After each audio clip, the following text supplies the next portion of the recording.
and between Texas and Wyoming, I should say.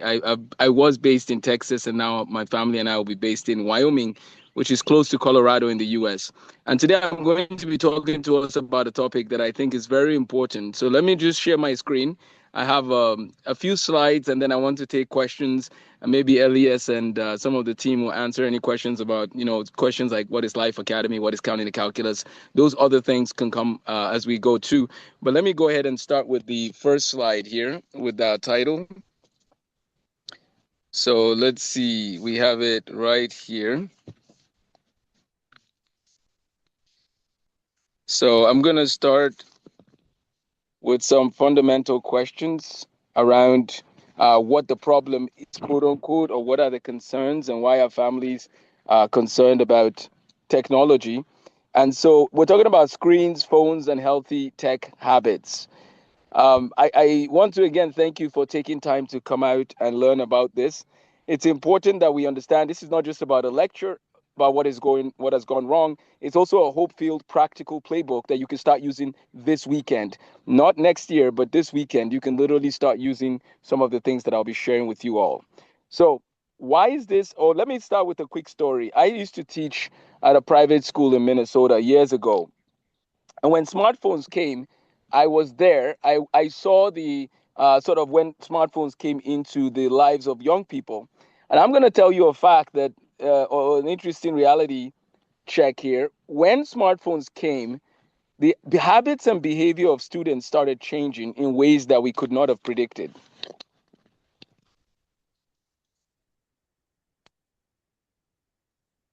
And so for some people, I want to just let you know for sure that smartphones changed things that we did not expect and maybe made some changes faster than than we could have expected. And I knew something changed in 2013, but I didn't have all the words or the situation ironed out. But years later, there was a writer by the name of Gene Twenge, and they were able to show that smartphones are actually part of the problem of many things that happen, not just the smartphones themselves, but the social media and these children being exposed to this at a very young age. So this is part of why we're talking about smartphones and so on, because for me, I would argue that what we have faced with the era of social media and so on with smartphones, it is nothing compared to what is about to happen. Nothing. Why? Because we're now building AI systems that can build essentially unlimited entertainment for children, which means that if your children don't have a vision for life, they will get lost in the mix of everything, right? They will get lost with distractions, massive distractions. And so ultimately, our hope is not in just solutions of let's just tweak this and that. Ultimately, we need to live our lives to honor the one who created us. We need to live our lives. We need to find out what the meaning of life even is. Those are questions that you will see more and more in the AI revolution. And I'll be more than happy to talk a lot more about that, right? I do some work in Christian apologetics as well. And I love sharing just about the reality that God has created. He has created us and He has created us for His glory and for His purposes. But these technologies are going to be so distracting that some students are going to be confused and not know how to live. And that is my concern, is that I'm concerned students will not know how to live because there's so many distractions for them. So what I want to do is we're going to present a playbook, right? Here are some things you can be thinking about. I'm going to recommend a simple family screen time plan. Elias has a link he's going to share, or somebody's going to share in the chat so that everybody can see. We recommend that your family have a screen time plan. We recommend that your family have boundaries. This is applying wisdom to technology. We need to apply wisdom to technology. It's going to be very critical. So we need to have phone boundaries that build trust. We need to limit, how much time our children are using these phones without limits, quote unquote. My children, I have 7 children. The oldest is going to be 14 this year. They don't have smartphones of their own. There is no reason for, and I know, let me say this part, I say it in love because I know some parents who have come to this call have children who have smartphones. But my hope is that by the end of this, you will realize that smartphones are they've become one of the most dangerous tools if they're not used well, because AI is going to be embedded more and more in them. That is something that we need to be very careful with. And there's questions of age by age guidance. There's just some age levels where people don't need to deal with social media drama, right? Or even the smartphone distraction if they don't have the maturity and stamina yet. So we need to help our children go from passive scrolling of the internet to an active plan when they engage with the internet. So this is a quote from my book. I wrote a book called Why Do I Exist years ago. It was an update to one of my other books called Christianity 201, The Pursuit of Excellence. And then I've written a few other books like Tools for Mastering Mathematics. But this is a quote that I wanted to just bring out. It says, no matter what we make, it must never become our master. I said this in 2016. That was a long time ago. No matter what we make, it should never become our master. So this is part of what we're talking about with the smartphones and AI and so on, is that we need to make sure that we understand no matter what we make, it should never become our master. So tools like AI, for example, should be used as a tool and not something that is our master. So how much screen time are children using? Let me bring some people up to date on this, because I think that some people might think, oh, come on, Amos, what's the big deal? Like, are they really using that much screen time? Yeah, the data shows in some cases that children are on these devices for about 8 hours and 8.5 hours a day. Guys, that number might go up. It might get worse. That's like a full-time job. But the thing is, and I hear parents who might say, well, but what if it's educational? I don't think parents are realizing that most children are not using these things on an educational level. Let me explain my point. There's a guy whose name is Jared, forgetting how to say his last name, but he wrote a book not too long ago. You can look him up, Jared, and then ask the question like education, cognitive decline. He's saying that the research shows that this generation is there's a cognitive decline in ability that has not been seen in like 100 years. What was the only thing that changed? Screens and a lot of these things that we're talking about. So that tells us that if children are using these devices for hours and hours a day, it's not good for them. It's not good for their mental health. It's not good for, I mean, some of them become more irritable. But part of that goes back to, do they have a purpose for life that is well defined? And that's why I started with what I said earlier on. 95% of teens use social media, right? Over 1 in 3 say almost constantly. The average age now that a child gets their smartphone is the age of 10. Guys, I do work in AI research, and I will tell you that what AI you guys are, or what AI we all know right now is nothing compared to what AI is going to be coming soon. What we know now is pretty impressive, but there's a lot coming soon.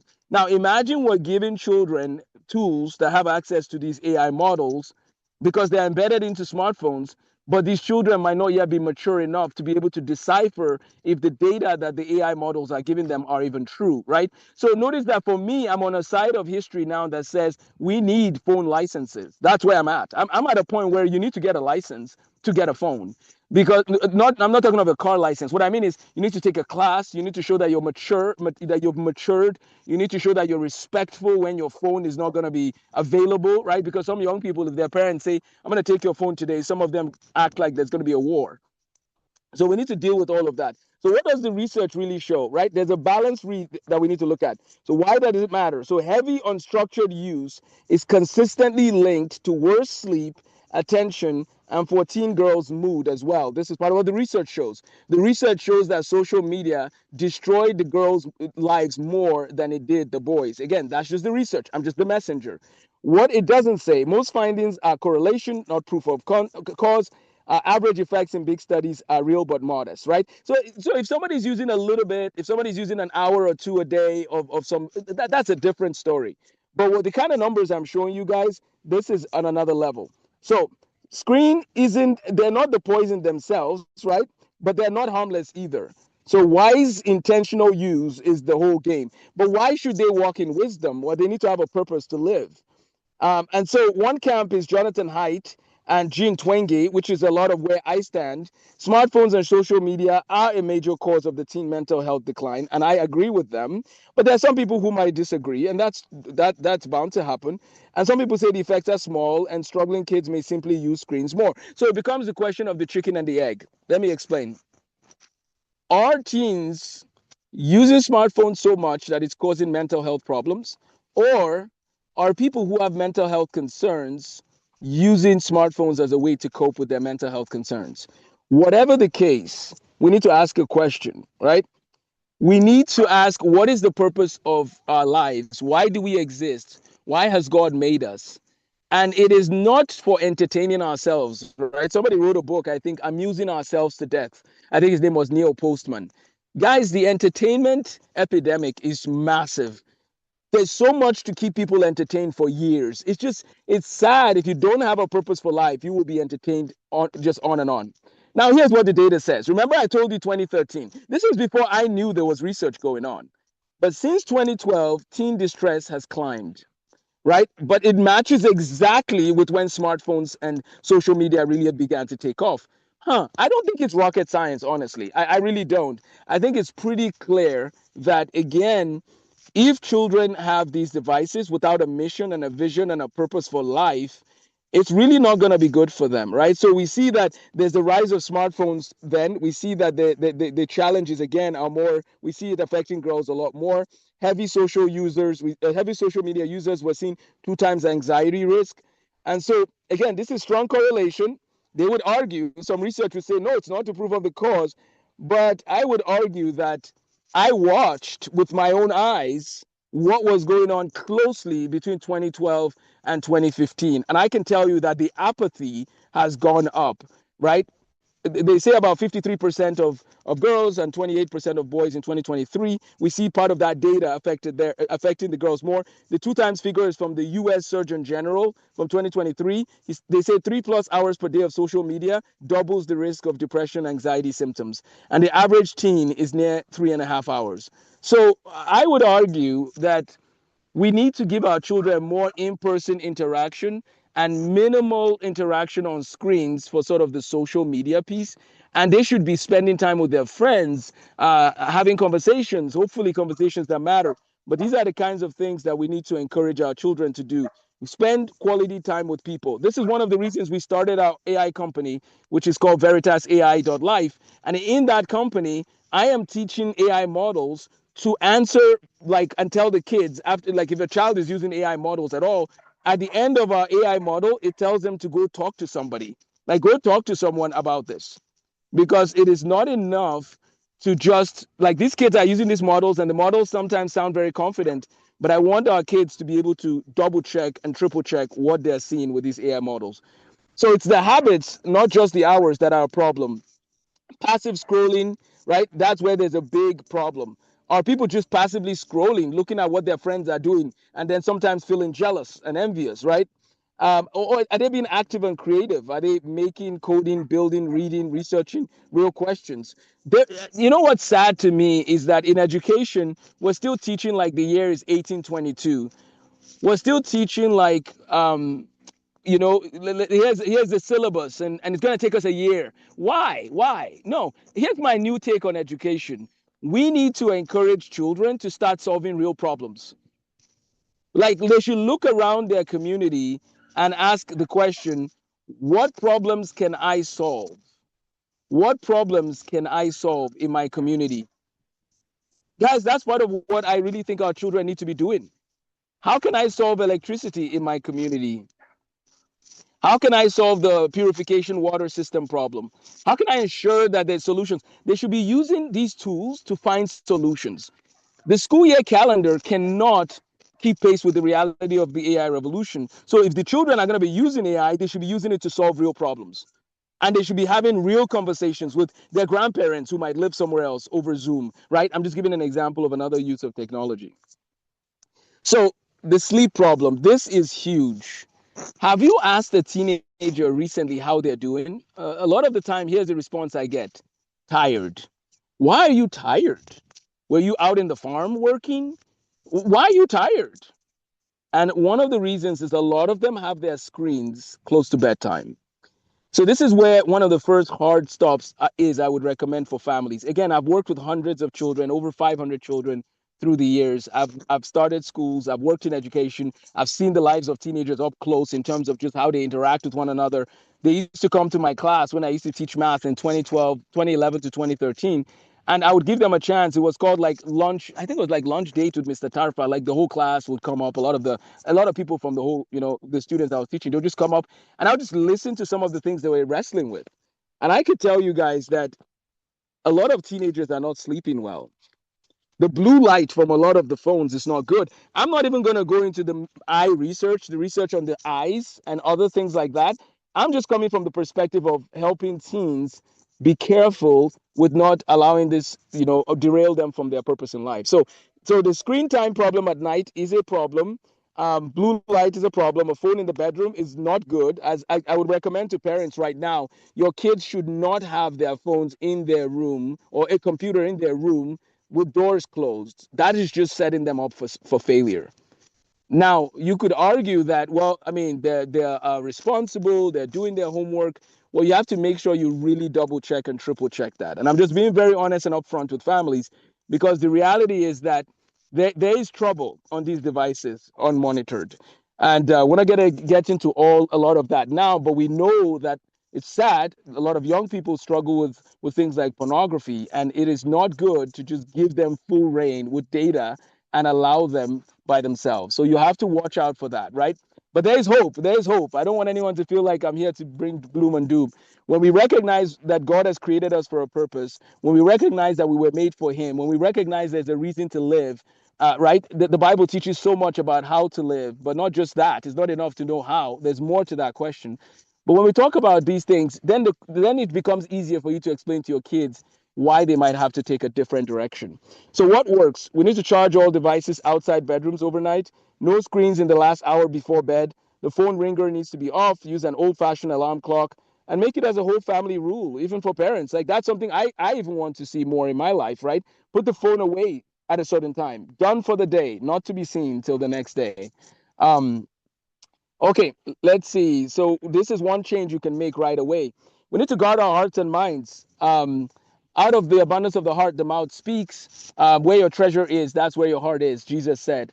And one of the things that I think is interesting is that things like social media can really make people start comparing themselves to other people, right? This is just not good. We see questions about body image and belonging, questions about am I good enough? These questions keep coming up when you're watching on social media and seeing all the things there, right? So delaying social media to the age of 16 is one of the best things you can do for your child. No social media, period, before the age of 16. That's one of the ways that people are tackling this problem, and they seem to be seeing a lot of success. And then for some people, they probably should never have social media, right? The thing about social media, again, is it's almost like you need to learn how to use it before you ever use it, so that when you use it, you don't get yourself into a very bad situation. It's designed to be hard to put down by design. I mean, it's designed to be hard to put down. That's part of the design of social media, right? So we need to delay social media. We need to keep talking to the children about, here's why this is not the best route for you. Go be with your friends. Maybe you have some 15-year-old boys. Let them get together, spend time talking, doing things together, right? We need to fuel real life friendships, sports, and the faith community element, right? How involved are your children in church or in serving in their community? How involved are they? We need to use built-in screen time limits, right? The children know you only have this much time. Maybe it's 45 minutes. And again, I would argue it's not even enough to talk about the time. What are you going to do with the device? Tell me your plan, right? That's part of the importance. So connection. Why is the connection important again? In the Bible, it talks about love the Lord your God with all your heart, with all your soul, with all your mind, and with all your strength. And love your neighbor as yourself. One way we can love our neighbors is just to spend time with them. And I think these devices can really distract us from quality time. So please, let's prioritize quality time. So, okay, little ones need words and play. Every screen minute can replace back and forth talk, right? That's the challenge. Under the age of 2, kids learn far less from a screen than from a person. Most learning happens through play, not pixels, right? So then what works? Follow age limits. The Surgeon General, they have recommendations about that for children, right? Avoid solo screens under 18 months. And I get it, it's hard.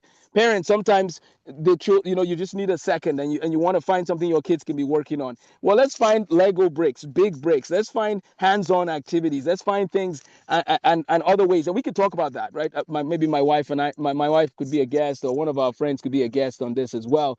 But yeah, let's find ways to help them to stay occupied. Let's protect daily outdoor and unstructured play, which leads me to schools. Oh boy, Mr. Amos is about to talk about education. This could get really bad, right? Let me calm down. Guys, I hear that some schools have only like 30 minutes for recess or 45 minutes. That is a problem. Children were not made to be put into a box for hours at a time. That's not how, the crazy thing is sometimes we diagnose kids with certain conditions when we are the reason the conditions exist at that scale. Children need play. I was thinking about this a few months ago when I was working. I'm a medical physicist as well. So I was working at a hospital and I was just thinking about something. I think that the school system is partly responsible for mental health problems or mental health challenges. Mr. Amos, why would you say that? In what world do you want to take someone for hours at a time, put them in a classroom, irrespective of how good they are in the subject, and have them learn at the pace that everybody has to go by, and then complain that the children are disruptive? What we're doing to children is not fair. They need time to play. They need time to talk to people. And then when the thing is, we keep them busy all day at school, and then we give them homework. And then we wonder why some of them want to just go on devices and be distracted for the rest of the day. That is an education problem. That needs to be solved. And that is one of our goals at Life Academy. We need children to have quality time and good time to play. Okay, I'm almost done here. Um, let's see. I'm just going to wrap up with a couple more slides. We need to watch out again for the little ones. We talked about playing outside. We need to make sure that we parents, we have to be careful how we are using phones and not also be addicted to them. There's a whole book about the I generation, which I'll talk about some books here as I wrap up. So the smartphone question. There's a lot of peer pressure from children who are saying, like, they basically want the smartphones and the social media because their friends have it. So there's a movement that is saying maybe we should delay smartphones, right? And there's people who are signing the pledge, right? They're signing the pledge saying we're going to wait. But parents, please, the AI revolution will make the social media revolution look like a joke.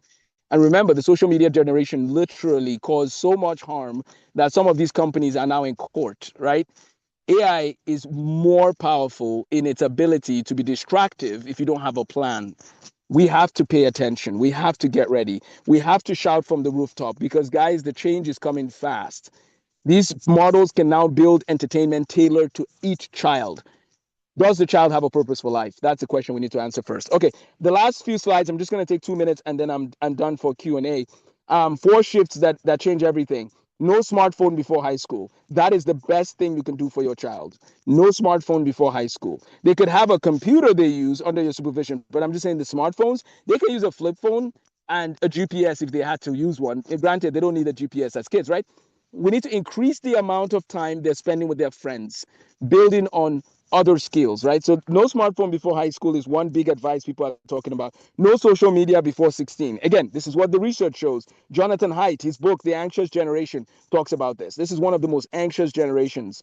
Number 3, phone-free school days, right? Some schools are banning phones in schools. If your child allows them to have phones in school, I'm sorry to break the news to you, you probably need to leave the school. Like, if your child's school allows them to have phones in school, that school is not taking the research seriously enough. I say that in love, but the reason is because, again, when they're at school, the last thing they need is to have access to a phone. They need to be focused, learning, having dialogue. I didn't say, we could get into even some other people that would argue if your child's school is allowing them to use computers in school, that's a problem. I'm not going there yet. There's a reason. I'll go back to that later. But for the phones, there's no reason they need a phone in school.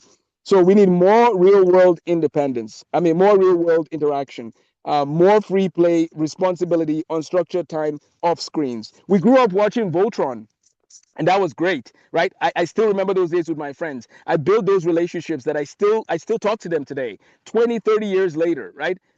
Our children building strong relationships with others. Let's protect deep focus and real reading. They should read books on paper. They should take notes by hand. They should ask their school to be phone free. They should protest their school if their school is not phone free. Say, please stop. We don't want this in school. We want to spend time with our friends, talking to them.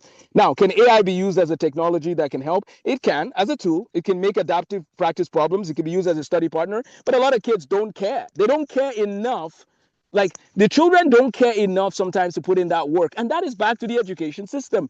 The education system is on trial and it doesn't even know it. You can't keep teaching like it's 1822. But join me for another webinar where I'll talk about all that. So tonight, what are we going to do different? Let's move all the charging out of bedrooms. Let's say no screens for the last hour before bed. Let's pick screen time zones. Like, for example, when you're having a meal, or maybe your family is going on a trip together as a family and you're talking, no screen time there. We need to write one simple family media plan together. Elias has a good document for you that you can use as a starting point. We need to talk to other parents about delaying phones. We need to replace screen time with with one real new activity that might be appropriate for the kids at different ages. Um, Start with one thing. Don't try to do everything at once. But for some of you, you might have to. I promise you that if your children have a balanced phone use, it will help with peace. That's one of the things that can help with peace. Ultimately, as a Christian, I believe that Jesus is the Prince of Peace. But I think that there are people who are allowing phones to cause chaos and fights in their home. Imagine those phones going away. There will be a lot more peace in your home. So we make the tools. They should not remake us. We've talked about the risks. Let's lead with purpose. Let's guard our relationships. Let's train focus, undivided attention as a family habit. Let's spend time reading, right? I want to build that habit as a man, but then for my children, right? Wake up early, read the Bible, pray, focus my mind on what matters. We need to encourage our children to learn to focus. So there's different recommendations for different age levels. You can take a picture if you want, but honestly, I would just argue that phones should not be used as a replacement for finding meaning, and they should only be used if there's a well-defined reason. But even at that, 16 years and older is really when we should be looking into those things. Before that, let's do our best to help our children find other ways to make connections with their friends. So Veritas AI, that's our company, veritasai.life. You could check it out. We're just starting out the build out. Our goal is to build a frontier AI model using our STEM clubs in Africa and in America. I bring this up because, again, AI itself is not the issue. We just have to build this technology to serve humanity well. And that's part of what Veritas AI is doing. If your children, or if you have an interest in learning more, let me know. We're not raising children to fear technology. We're raising them to command it with wisdom and character. Let's protect sleep, have kids be together. Let's delay the smartphone adoption, and let's delay the social media adoption. Here are some books that you can read. You can take a picture of this as well. 12 Ways That Your Phone is Changing You. The Anxious Generation, The Coddling of the American Mind, iGen, The Tech Wise Family, Habits of the Household. There's more that you can read and see. But that is a lot to chew on. So this is a recommended reading. I'll send it out to the email if you want it. And then lastly, for further research, you can study Jonathan Haidt. He's really making a lot of waves right now. There are other people that have done some great studies. Thank you so much for your time. Sorry, I went a little bit above 20 minutes, but I hope you've been encouraged that we have to have a plan, because these smartphones can either do really good stuff for these children, or they can literally ruin their lives. And my prayer is that our children's lives are not ruined because of technologies that are being misused. Thank you so much, and I'll hand it over to the moderator for questions. Yes. Thank you, Mr. Tarfer, for the whole lesson and spill. And it's just so valuable in today's world where we need really to understand how to use technology to help our kids thrive and not keep them engaged to technology. Now I have a few questions for you that I think will be relevant even to the parents in the audience that they may just not be able to yet articulate or even speak up. Let's say somebody says like, honestly, I think I've already messed this up. My kid got a phone and 9 years old and it's already on social media. Is it too late to walk any of this back? What would you say to You that? have to walk it. You have to walk it back, and it's gonna take. You're gonna have to pray. Have to pray for grace.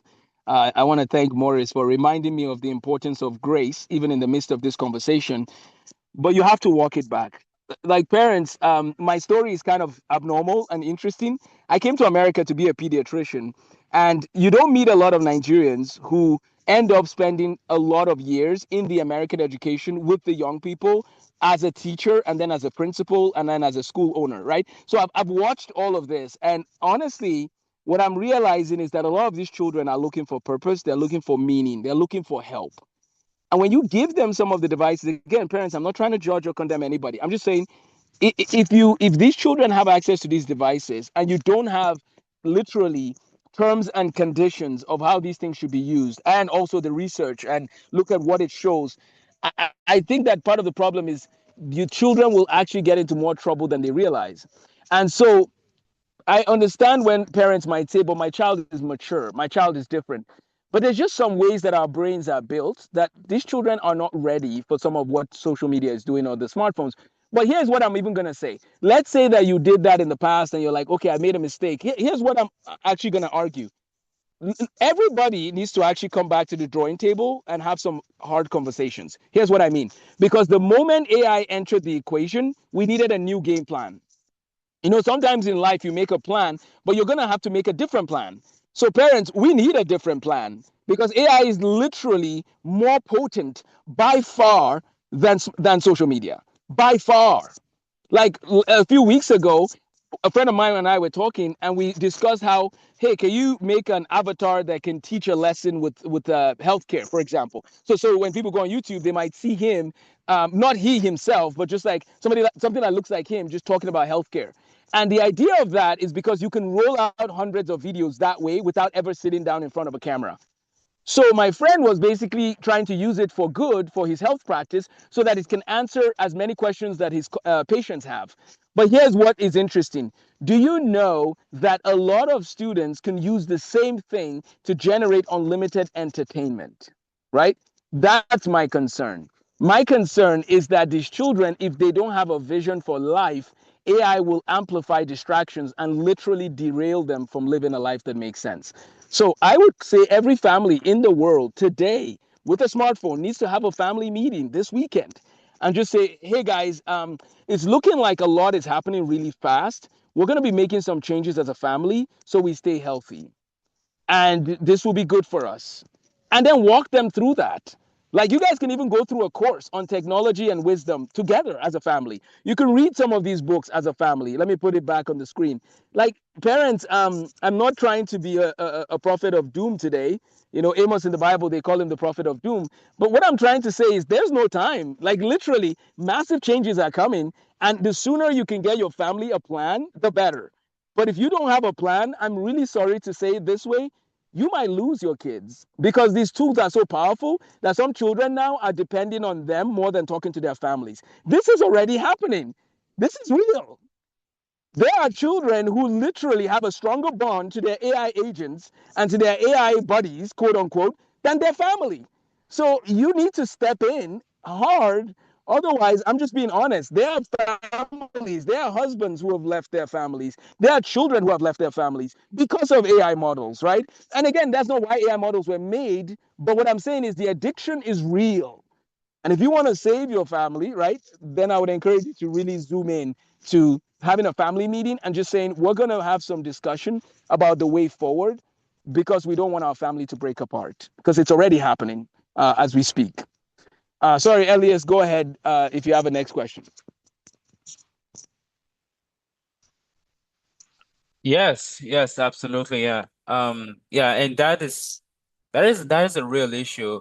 So in a way, what you've been trying to say is like it's never too late to get back because if we just let it go rampant like that, the behavior to just proceed like that with no breaks, the future is much more cruel than we may realize right now. The harm that has been done could even be worse if you just let on to proceed like that. And and that is something that we like the parents need to be aware of so that they can stop the thing. They can control the situation now, even if it may lead to some really difficult conversations and saying no to kids. Now, another question the parents may have is how do how do I set screen limits when I'm on my phone just as much as they are? Like I feel like an hypocrite. Like how do I navigate that? What would you say to that? Yeah, this is a battle even for me till today. I need to do better. But one of the things my wife and I have talked about is, and I want to implement this more and more. Yeah, I am cutting off. There's a time of day where, so that's the starting point. So, for example, at 8:30, I should be reading paper books. I should have my phone put away and read paper books. When I get up in the morning, I should first, of course, thank the Lord for the day and his and how he, what he has blessed me with, and just being able to wake up. But then spend time in prayer, spend time in the Word before I look at my smartphone. Again, I'm just giving us some limits. Those are the two limits. Now, from 7 a.m., for example, or let's say from 8:30 a.m. to 8:30 p.m., which is the 12 hours of the day where I now have access to the phone. I'm just giving an example scenario. I need to, number one, remember people matter. Human beings made in the image of God, they matter. I should never put that above people. My smartphone should be a tool and not something that is put above people. What do I mean by that? If I have a choice between a phone call that a friend of mine is giving me a phone call and going on Facebook and scrolling or Instagram, I need to go to my friend, right? My point is, like, even as adults, we, like, guys, the world is about to change in ways people don't know when the full AI systems are improved and get better. Our whole way of life is going to be affected. Our whole way of life. Let's build real relationships and depth of relationships and strategies for that. Let's do that now before this thing really takes off. Because when it takes off, part of what's going to happen again is you're going to notice that people will value people less and less. This is real, this is true, and this is concerning. So during the day, when I go to certain stores, I bring a book with me. When I'm standing in line, again, I'm not perfect at this, but when I'm standing in line and there are people around me, I need to be available to see. Maybe there's an opportunity here to share good news with someone, to encourage someone. I need to be keeping an eye on my surroundings. So the way you do that better is take a book with you where you go to places. So then when are you actually using your phones and so on? It's mostly when you're maybe at work, within, if your phone is necessary for the work you do. Maybe it's you're at home, you've dedicated hour to use the phone for certain things. But I'm just saying, even adults need to have a plan. Like, the AI revolution will literally disrupt our way of life, and we need to be careful. Otherwise, we will literally forget that there's other people around us. So that's what I would say for adults. Make a plan. What is your plan for the end of the day? Smartphone drop. Like, when are you going to drop it and put it away so you could focus and just, that's one. Number two, when are you going to pick it up in the morning? And what is your policy for picking it up? I can tell you that the days where I just jumped and started using my phone, those days end up being pretty on, like, they're some of the worst types of days I have, because I'm basically running into the day with a smartphone versus get up, get my mind in the right place, right? And then what messages do I have to reply to? So, or what messages do I need to send? Have a notepad where you write down a to-do list. That's always going to be important. And then when you have your smartphone use time, do that. But adults, I really want to encourage us to realize we are going to have to change our own ways, because these AI tools are way more addictive than anything the world has ever given us. I don't know if anybody has a question in the Q&A section as well. I can't see that, so feel free to let me know, Elias. Yeah, absolutely. Yes. Yeah, Morris was just asking how to help children below 5 years old. And I think this ties in really well with just what I was thinking about, and I think what other parents might be thinking about, you know, like especially if they are like a working parents or single parents, and they say like some nights the tablet is the only way I can get dinner made or get a moment to breathe. So like, are you telling me like I'm harming my kid if I give them that? Like that can be quite hard. What do you say to that? Especially I this, I think think, is especially true for kids under 5. So what do you do with that? Well, I think Curious George, Bearstein Bears, that's the name of a show. Curious George, some Dr. Seuss, some of those things actually have lessons that can be taught to children under 5. And then here's my advice to you: when those things are happening, try and interact with your kids later and just like, what did you learn? Or like, just try to kind of try to, when you can, view it with them if possible. If you can't, find a way. Let's say the parent is in the kitchen making a meal, but then there's a big screen TV, or like a screen in the living room next to them or whatever, and they're seeing what their child is seeing, but they're not giving their child youtube.com, right? Because that's unlimited random things they can click. So that's where I would say that you should probably find a series of shows that are very good for children, and then have a way to, like, if possible, like Curious George, they also have books that go with them. That's pretty cool. You can read Curious George and then you can also watch it with them. There's also a series called Torchlighters, which is a great series. I think it's from Voice of the Voice of the Martyrs, but they have a series called Torchlighters. And those are very good cartoons teaching them about different people's history. Like, find history that you can have your kids watch. The story of William Wilberforce and William Tyndale, the story of this person and that person, Harriet Tubman. Like, my point is, have your kids learn a lot of history through these cartoons, through these stories. That is good. You just have to really have a plan for what you get them to digest and ingest. So I'm not saying they can't use these tools. I'm just saying we have to be very careful for the kinds of tools. And I completely understand. I know that life is hard. The world of a single mom, especially, or a single parent, is very difficult. I used to be a home church pastor years ago, and I could tell you that, again, some of these things are easier said than done. I get it. It could be hard, but when you start walking with families, you begin to find ways to really support them. So I think that as I've walked and seen how people have had to navigate this through the years, I see that single parenting is hard. And we worked with families that were in that situation. But I would encourage us to make a robust plan. What are the technology things you want the children exposed to? What are the shows you want them exposed to? What are the books you want them exposed to? Make that list ahead of time rather than just giving in last minute to, like, okay, whatever, I'm just going to pick whatever show. Actually have a concrete plan of action is my recommendation. But yes, that is okay.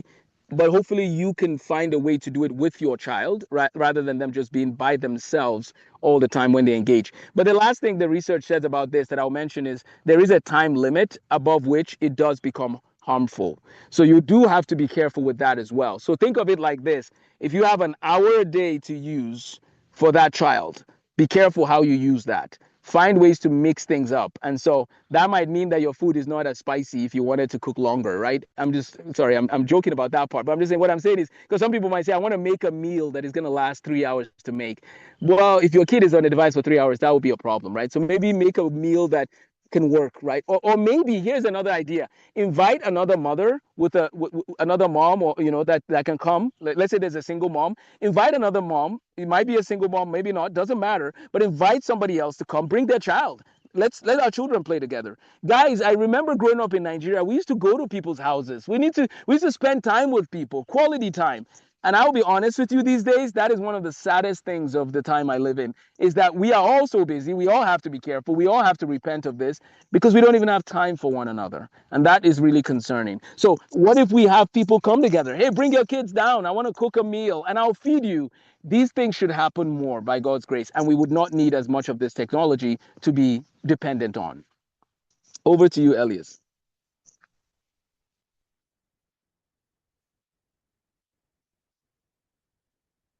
Yeah, thank you for that. And guys in the audience, please, if you have questions, type them up in the chat, and we'll be able to tackle them in the time that we have remaining here. And while we wait for you guys to do that, I have a few more questions that I've received here, um, which is like, can screen time delay toddler speech milestones? Does it impair them in any way, in speaking or speech development? What's your opinion on that, Mr. Tarfa? I would say that there's a lot of research we need to dig into on that. And so this leads me to my other role as an AI instructor. I would encourage the parents to go to perplexity.com and actually put that question. That's a very good question. And then what Perplexity will do is it'll show you the research from both sides of the aisle, because there's going to be people who are going to debate one side and the other. But here's my recommendation when it comes to things you don't know. My background is also in philosophy. And there are times in philosophy where we don't have answers to questions that have never been encountered. So here's my answer to that. Why take the risk? Why take the risk? I would say that it's not worth the risk. So I would go with the most conservative amount of time possible that you allow your children to have screens. Go with the most conservative amount of time. And I promise you, you will not regret it. On the other hand, if you give them more time, 3 hours, 4 hours, and they're still under the age of 5, then you might find that there's some other effects and other problems that they will encounter because of that. Okay. Yeah, that makes sense. That makes sense, yes. Yeah, I think children do need to interact more with other children and even with parents as well, and like having person-to-person conversations, because that just allows them to know more of what's out there. Not to say that that children can't learn from iPads or TV or books, but in-person relationships are fundamental for kids.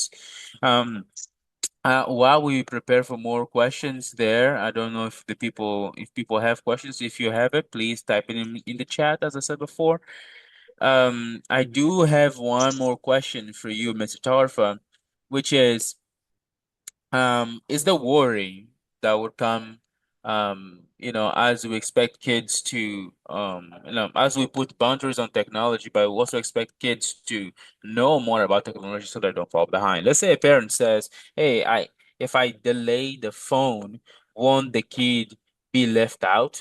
Be the one left out, like excluded from the group chats and plans and friendships, because a lot of the kids and a lot of the other kids are actually having more interactions online. So if I leave my kid out, won't that affect his development, his friendships? Yeah, so I would say that emails need to come back again and phone calls need to come back again. We need to, some teenagers don't answer the phone. You try calling them. I heard some parents complaining about this recently. You try to call them and the teenagers are not picking up the call, right? I think that that is a critical piece of the equation. We need to, like, imagine if the teens just say, hey, we're going to have a phone call at 7 p.m. on Mondays. Great, right? Their friendship group, they're all getting together. They're talking over that, or they're talking over Zoom. Now, notice that part of what I said or what I've talked about today a lot is actually smartphones. In terms of computers, there are ways that they can be used well. My advice is that we put the computer on the kitchen table or in the living room, somewhere where we can all see what Johnny is doing or Cynthia or whatever whatever the name is, right? I'm just saying it needs to be somewhere where the children come, they use it, you see what they're doing, or it can be seen, and then they walk away from it and go do whatever they need to do. These technologies are supposed to be tools, and they are becoming way more than they should be, and that's where there's a concern. Some children almost think of smartphones like a human right. Like they feel like I need to have it in order to just operate in the global economy. That's not true. Or social media, for example. I've met people that are doing very well with their lives. They've been blessed, that whatever, built billion-dollar companies and so on, and they've never used social media. Like you can be fine. You could do very well. So that's for the social media side. Now, for the technology side, I think every child should learn, like 6 to 12th graders and the parents. We all need to learn AI architecture. How does AI work? How the technology works, and all of that. We still need to talk about those things. We just have to be very careful how much we're using and being exposed to these things. So I agree with you Mm-hmm. that they should not be left behind in terms of what will I be able to get a job and so on. Well, yeah, you will if you learn how to use it properly. And we have free classes, online classes, and so on that can teach that. But do it with your parents. Like, let's Mm-hmm. even make the use of the device partly a relationship opportunity connection. If you see what I mean, let that even be a Mm-hmm. opportunity itself. Yeah, Yeah. that. Yeah, I definitely agree with you on that. And I think that point in saying that, hey, we need to make this into a relationship is really, really important because um, there has been a case in which people have been using AI to have relationships of sort, because it's that gets to that point where people don't want human connection or at least run away from human connection to try to have relationships with these virtual girlfriends, virtual boyfriends, right? So that is becoming an epidemic as well on their own, and Well, that leads there me was a, to there was a marriage. There was a marriage, quote unquote, recently of a person to an AI. That yes, that already yes. happened. Yeah, but go ahead. Yes, and that is very concerning and very problematic, because it's letting us know that people are spending more time on devices, and like you said, like AI is becoming even more powerful than social media. Because back in the days, people used to have dating relationships on social media with people they never met, but now they're dating AI, which is making up stuff, and people are making real money on top of this thing. So you see, there's a problem there. But now let's try to see this in perspective of a parent. Like we'll say, like, well, I don't even know, what my kid is doing with AI, like this chatbots. I don't know. Should I be worried about that? 100%. There was a recent case, unfortunately, of yeah, let's just say that things didn't end well for some young people. One in particular, and another one too. And the parents are now suing the AI companies. OpenAI is being sued, I believe, in 2 states now, at least, maybe more. Because again, the AI models sometimes will try to make the person happy and tell you that your ideas are great, even when your ideas are terrible. And so imagine children having access to a thing that keeps telling them, that's a great idea. That's a great idea. You guys see where this is going? That's not good.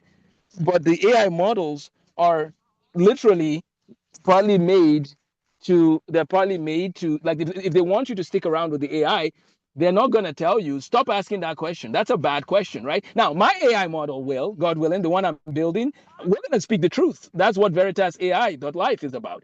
My AI model, when you ask it a question at the end, it actually says, like, go talk to someone about this. Like, that's what my AI model says. It's trying to push people to go talk to people. And so some of these AI models are saying things like, again, great job, great work, great idea, even when the idea is literally very bad and could be harmful. That's why I'm concerned about, you need to know what your kids are doing if they're using these tools. AI is the sharpest tool we've ever made. AI is the most powerful tool we've literally ever made. There's a book called 2084 by John Lennox. I don't think it's there, but you can read The Abolition of Man and learn more about this, but also read John Lennox, where he talks about it. It's called 2084. He talks about some of the risks of AI. And I promise you, parents, when you read that, you realize what's going on. Because remember, AI is all mathematics, right? AI has no emotions. AI has no, like, AI doesn't know stuff like we know stuff, right? It's just very good at calculations and predicting the next word. And one of the things I was going to say, I'm glad I actually remember this, is one of the reasons why I started this AI company is because AI models are probabilistic. What that means is that if you and I ask our AI chatbots the same question, we can get two different answers, completely different answers. And therefore, the question becomes, how do we ground the answer in truth? What is the filter that makes us then take the answer and be able to know, is this true or not? By the way, in terms of AI models, you should, when I talk about AI models that are probably useful, I'm talking about Claude, Perplexity. Claude is from Anthropic. There's Replit. These tools they're useful, parents. You can make math worksheets for your kids. You can build a website for your kid to teach them math at the pace of their mastery. You could do a lot of good stuff with AI tools, parents. But we need to understand that these models are probabilistic, meaning that the answers need to still be vetted. And most children are just not wise enough, they're not yet mature enough to be vetting all these answers. That's why we need another system that can help protect children. And so that's one of the goals of our company, Veritas, that AI.life, is to solve that problem. So, yeah, I don't know if that answers the question, Elias. Yeah, that does answer the question. Thank you so much. Yeah, and for our guests, please find the link for Veritas AI in the chat. You should have access to it. Yeah, it's a powerful tool. Go use it, tweak it, ask questions, and just know that we're also here to answer some of your questions that you may have. Um, yeah, so we are nearing the end of our time here, and I have one concluding question to ask, Mr. Tarfa. Go ahead, Um, sir. yeah, and let me find my question here. So, this like it's, let's say a family can make one change, only one change over the next 30 days. What is the single most important action they would want to take to help their children in the long term? Um, well, first of all, I do want to say I think the guests on the webinar might not be able to type in the chat. I just realized that. So if you can use the Q&A for future, we'll have a follow-up to this discussion. Elias and I, we're going to talk about this with a professional very soon, a mental health expert as well. But let me answer the question. If there's one change you can make, it is to recognize that your family and your children now have access to some of the most powerful technology the world has ever made. Why is this important? You have to have a meeting. You have to set some limits. You have to set some guardrails. You have to begin to shut down certain things. I know you asked for one thing, but I think the one thing is you need to meet as a family and just say, kids, there's a powerful tool now, and I want to make sure it's being used well. We're going to start meeting literally every week to have a conversation about AI and technology. Number two, we're going to start having short meetings daily to see how was your day? How are you doing? Parents, we need to love our kids a lot more in the AI revolution, like a lot more. Why I say that is that your kids are going to be searching. They're going to be searching for meaning and purpose. And I'm going to end with this. I know that there's audiences from all around the world that will be watching and following up with this, but ultimately, the reality, of course, is that we're fallen people, right? You know, in the Bible, it talks about the fact that all have sinned and fallen short of the glory of God. And AI models are built by fallen people. So these AI models have even been found to lie, they've been found to cheat. Our sinful nature is being built into the technology. That's just the reality there. We need to be careful, we need to guard ourselves, and we literally need to start having conversations. I'm going to be meeting with my family regularly.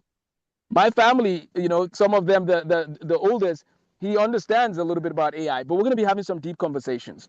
And so I'm just saying, families, we all need to repent where we've fallen short. I need to repent, right? There's hope. And there's a verse I saw. I'll just leave with a verse that really spoke to me and encouraged me even as I was getting ready this morning. My friend sent it to me a while ago, and it says, if anyone is in Christ, he's a new creature. The old things have passed away, all things have become new. There's a lot to unpack there. And I know this is not a sermon, but I just wanted to encourage us, go think about, what does it mean to have new starts? What does this mean? And that was a verse called 2 Corinthians 5:17. But that, I really think that we need to recognize our sinful nature. We need to recognize that these AI models were built by sinners. And then we need to ask some very hard questions, but we need to move fast. So if there's one thing I will tell families today, we don't have time. The AI models are about to go to another level. I promise. I'm not joking. I'm not being a prophet of doom. The next level of AI models are going to start coming out in the next few months, more powerful than anything we've ever had. But even the one we have now is already too powerful for many people. What happens when AI sounds like a human being and you can't tell if you're talking to a human being or an AI? What happens? We're going to see more people trying to marry AI. We're going to see more people trying to follow AI more than human beings. We don't have time. So let's all gather with our families and let's make a plan today. How will we live as a family in such a technological age? Thank you so much for your time, and thank you for joining. If you want to learn more, I have a book.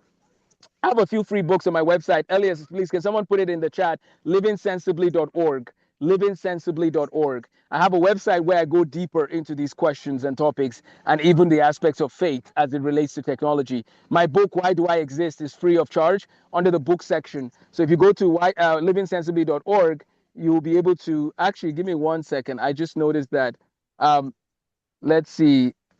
I think that the posts that you put, Elias, are only, oh, everyone can see it. Okay, Yeah. livingsensibly.org. Please check it out and then email me, amosthemathguy@gmail.com, amosthemathguy@gmail.com. We care about helping every child reach their full potential because they are created in the image of God for a purpose. Thank you so much for your time, and God bless. Yeah, absolutely. Thank you. Thank you, Mr. Tarfa. Thank you for everybody who has made the time to show up and engage in this conversation, which is so important in today's world. I hope we have all learned something and that we have some steps that we can implement to help our families. The goal isn't just having fewer screens. The goal is to help our children get wisdom and have self-control on how to use technology for their advantage, not to be engaged by technology or AI, but to use it as a tool so that they can continue to live and fulfill the purpose that God has for them in their lives. Yeah. So thank you. Thank you for showing up, and all the best to you and to your families. I'll see you in the next webinar. Bye. Which is 7 days from now. So stay tuned 7 days for that from now. information. We'll release the new topics shortly. Take care. Absolutely. God bless. Absolutely. Take Bye. care. Bye.